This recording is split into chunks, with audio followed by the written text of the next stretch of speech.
అవగాహన లేకుండా ఒక ముఖ్యమంత్రి లెవెల్లో చంద్రబాబు నాయుడు గారు ఎంత ఈజీగా మాట్లాడిస్తున్నాడంటే చూడండి.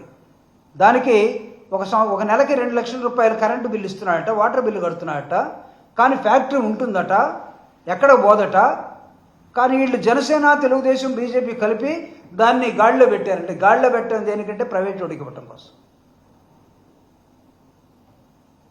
మీరేం చెప్తున్నారు? మేము గాడిలో పెట్టాం. ఎంప్లాయీస్ని అడగండి, జిఎంని అడగండి, డైరెక్టర్ని అడగండి, steel plant chairman and managing డైరెక్టర్ని అడగండి.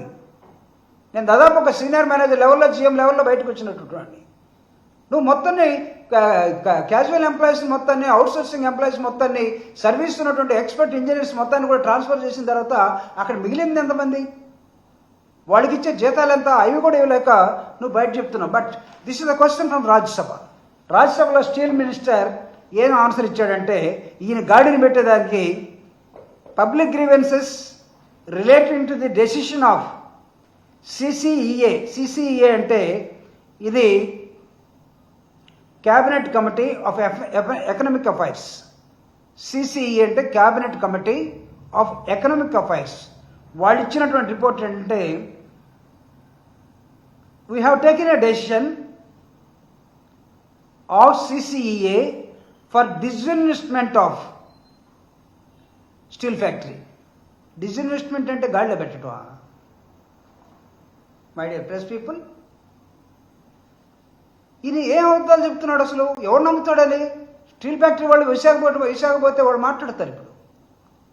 అంటే మాకు అబద్ధాలు రావని, మాతోటి మేము అబద్ధాలు, జగన్మోహన్ రెడ్డి గారు అబద్ధాలు చెప్పడు కాబట్టి మీరు మాత్రం అబద్ధాలను దంచుకుంటూ వెళ్ళిపోతారా?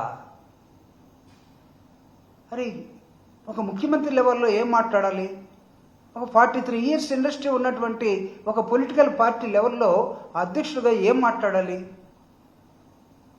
సంపద సృష్టిస్తూ ఉంటారు. సంపద అంటే ఇదేమన్నా ఈ టొబాకో కంపెనీ సీజనా? 3 నెలలు టొబాకో కొట్టి, ఒక బ్యాచ్ బ్యార్నీలో, ఒక బ్యాచ్ ఎండబెట్టి ఐటీసీ వాళ్ళు అమ్ముకోవడానికి అదన్నా చేశారా? From where you are going to produce? ఎక్కడి నుంచి మీరు ప్రొడ్యూస్ చేయబోతున్నారు చెప్పండి? ఏ పంట? జొన్నలా, సజ్జలా, రాగులా, బియ్యమా, లేకపోతే దుంపకాయలా? లేకపోతే ఏంటిది? సంపద ఎక్కడి నుంచి సృష్టిస్తారు? ఎవరితో సృష్టిస్తారు? అదేమంటే మీరు విచిత్రంగా మాట్లాడేస్తున్నారే. అసలు కుటుంబాలు గడవక జనాలందరూ వలసలో పోతూ ఉంటే, మీ మీద నమ్మకం లేక ఎవడో రాకపోతే, లా అండ్ ఆర్డర్ లేదని ఎవడో ఇక్కడ దిక్కు చూడకపోతే వాడుస్తున్నాడు, ఈడుస్తున్నాడు. Nonsense. ఐ థింక్ ఇది ఒక లెవెల్ ఆఫ్ ఎక్స్పర్ట్ నిజం కానీ, లేకపోతే సీనియారిటీ ఉన్న నాయకులు చెప్పే వాటికి ఏమాత్రం మంచిది కాదని అసహించుకునే పదాలుగా ఇక్కడ నేను చెప్పదలుచుకున్నాను. 3వ అంశం, దీన్ని అమ్మేయటానికి, డిస్ఇన్వెస్ట్మెంట్ చేయడానికి వాళ్ళు సిద్ధంగా ఉన్నామని చెప్తే, చంద్రబాబు నాయుడు గారు ఏం చెప్తున్నారంటే గాడిలో పెట్టడానికి సిద్ధంగా ఉన్నాం. దేనికి గాడిలో అంటే డిస్ఇన్వెస్ట్మెంట్ గాడిలో. వాళ్ళు అనుకున్నట్టుగా కేంద్ర ప్రభుత్వం అమ్మేయాలి. నిర్మలా సీతారామన్ ఫ్రీగా చెప్పేస్తూ ఉంది, we are not here, we are not capable even to help to VSP, Visakha steel ప్లాంట్కి హెల్ప్ చేయాలనుకున్నా మేము చేయలేని దశలోకి వెళ్ళిపోయాం. ఆల్రెడీ మేము ఎవరితో అగ్రిమెంట్ చేసుకున్నాం, మాకు కొన్ని కోట్ల పార్టీకి ఇస్తామన్నాడని వాళ్ళు చెప్తున్నారు. People are ready, 1 or 2 people are ready to purchase. అరే, అక్కడ ఆందోళన జరుగుతూ ఉంది. సిపిఐ, సిపిఎం, అన్ని పొలిటికల్ పార్టీల యూనియన్స్, మొత్తం ప్రజలు, అక్కడ ఉన్న ఎంప్లాయీస్ కుటుంబాలుగా రోడ్డు మీద పడతా ఉంటే ఇంత దరిద్రమైనటువంటి అబద్ధాలు వండి వాచి, ఇదేమో సంపద సృష్టించినటువంటి అబద్ధాలు వండటమేమో. వండటం కూడా ప్రొడక్షనే. అన్నం వండుకోవటం, కూర వండుకోవటం, దిస్ ఆల్సో ప్రొడక్షన్. అబద్ధాలు వండటం కూడా ఒక ప్రొడక్షనే, ఒక ప్రొడక్షన్ టైప్ ఏమో. సో 3వది డిఎస్సి. జూన్లో, ఏప్రిల్ వేసి జూన్లో ఇస్తాడట. నేను ఛాలెంజ్ చేస్తున్నా. మీరు తైతక్కలాడినటువంటి ఈ గత 3 నెలల కార్యక్రమాలన్నీ కూడా మీరు డిఎస్సి నోటిఫికేషన్ ఇస్తారా లేదా? నేను ఇవ్వలేదని చెప్తున్నాను.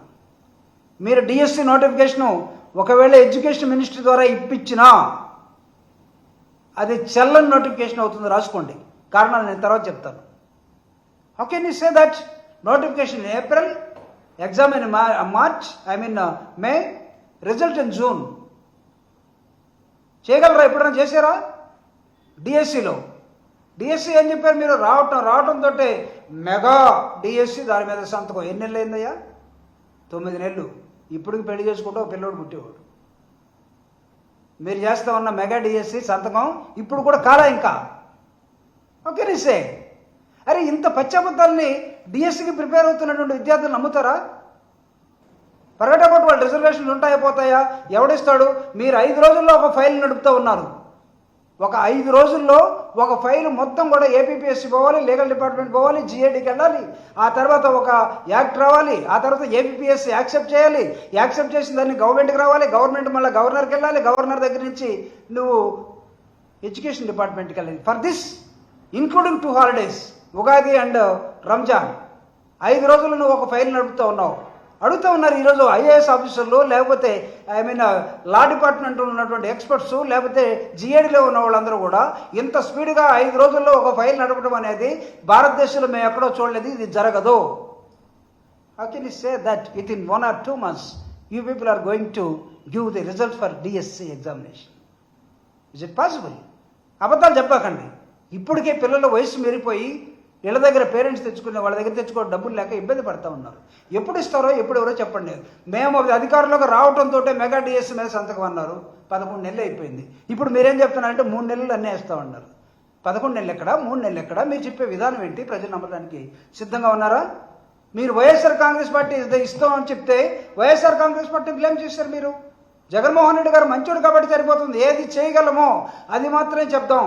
గతం ఇచ్చినట్టు మేనిఫెస్టోని మనం మార్చలేము, ఇంకొక మేనిఫెస్టోని మనం అధికంగా చెప్పలేము, వాళ్ళని అబద్ధాల్లో మనం ఉంచలేము, నేను ఆ పని చేయలేను బాబు అంటే ప్రజలు దాన్ని సరిగా అర్థం చేసుకోలేదో, లేకపోతే వాడు పెట్టుకున్నటువంటి ఏ మిషన్స్ అవి వాషింగ్ మిషన్లా, ఈవీఎం మిషన్లా ఏది పెట్టుకున్నారు, వాటి ద్వారా వచ్చారో మాకైతే తెలియదు.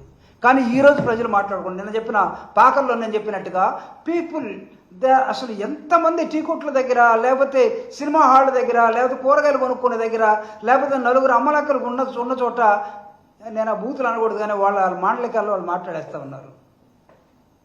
ఆ పిల్లోడు వాస్తవం చెప్పాడు, మనం నమ్మలేదు, ఇప్పుడు ఇదిగో ఇన్ని అబద్ధాలు, అసలు ఏం జరుగుతుందో పొరపాటు పడ్డాం కదా అనుకున్నారు. సో డిఎస్సి ఇప్పుడు ఆయన ఏం చెప్తున్నాడంటే అప్పు 10 లక్షల కోట్లు ఉందట. అసలు ఏ రోజైనా అప్పు మీద మీరు నిలబడి ఇన్ని లక్షల కోట్లు ఉందని ఎలక్షన్ ముందు అప్పు ఎంత అన్నారు? 12 లక్షల కోట్లు అన్నారు. ఆ తర్వాత మళ్ళీ 10 లక్షల కోట్లు అన్నారు. ఆ తర్వాత మళ్ళీ 8 లక్షల కోట్లు అన్నారు. ఆ తర్వాత మళ్ళీ దాన్ని 7 లక్షల కోట్లు అన్నారు.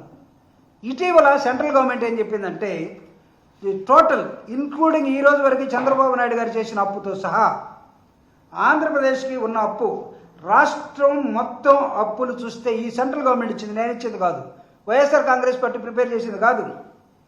ఆయన చెప్పినటువంటి ఆయన అధికారంలోకి రావటం అప్పులు 12.5 లక్షల కోట్లు, మరోసారి 10 లక్షలు, ఇంకొకసారి 9 లక్షల కోట్లు, ఇంకొకసారి ఇంకొక అంకె. అసలు ఏంద్రా ఈ గొడవంతా చూస్తే కేంద్ర ప్రభుత్వం అన్ని రాష్ట్రాల అప్పులను చూస్తూ ఇటీవల ఆంధ్రప్రదేశ్కి చంద్రబాబు నాయుడు 9 నెలల్లో ఈ రోజు వరకు చేసిన అప్పంతా ఎంత అంటే 5.62 lakhs, 5,62,000 కోట్ల రూపాయల అప్పు. దీన్ని ఏం చెప్పారు మీరు? డబల్ చేశారు. 12 అన్నారు, 10 అన్నారు, 9 అన్నారు, 8 అన్నారు, 7 అన్నారు. ఎట్లా? ఇదేమన్నా ఏలం పట్ట తిరణాల్లో? అంటే ప్రభుత్వం దగ్గర లెక్కలు ఉండవా? ప్రభుత్వంలో ఉన్న ఆఫీసర్స్ లేరా?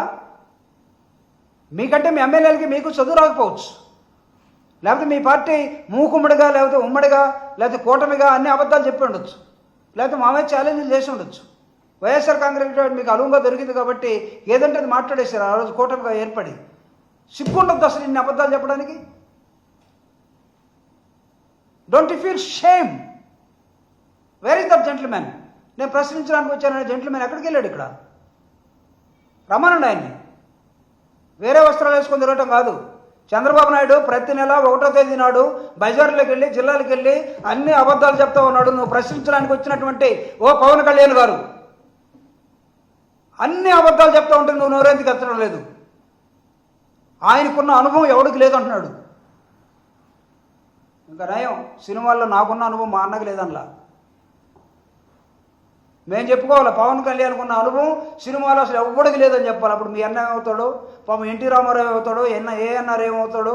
లేకపోతే మిగతా కృష్ణ డైరింగ్ అండ్ డాషింగ్ గుర్రాల మీద పోతూ ఉంటాడు, ఆయన ఏమవుతాడు? ఈయన మాకు తెలీదు. ఆయన ప్రతి నెల 1వ తేదీ నాడు బజార్ని కూడా అబద్ధాలు చెప్తా ఉంటే వీటన్నిటిని నిజం అనుకుని నమ్మేస్తే మేమేం చేయాలి? కాబట్టి we are here to reveal the facts.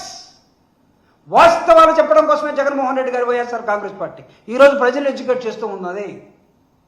Remember, Telugu Desam party ఇష్టం వచ్చినట్టు అబద్ధాలు ఎన్నికల సమయంలో చెప్పారు, పొరపాటున గెలిచారు.